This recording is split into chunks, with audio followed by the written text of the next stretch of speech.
বিএনপির সংগ্রামী মহাসচিব মির্জা ফখরুল ইসলাম আলমগীর, উপস্থিত রয়েছেন মাননীয় প্রধান অতিথি, যার অপেক্ষায় পুরা জাতি প্রতীক্ষায় রয়েছেন কবে তিনি আগমন করবেন।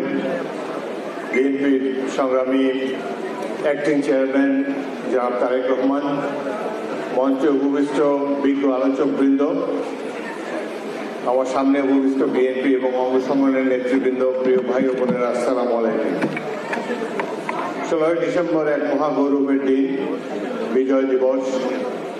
1971-এর মহান বিজয় দিবসে সারা জাতি স্বাধীনতার জন্য যে ত্যাগ স্বীকার করেছে, যেভাবে মাঠে ময়দানে বীরত্বের সাথে যুদ্ধ করেছে, এই ইতিহাস নিয়ে আমরা সবাই গর্ববোধ করতে পারি।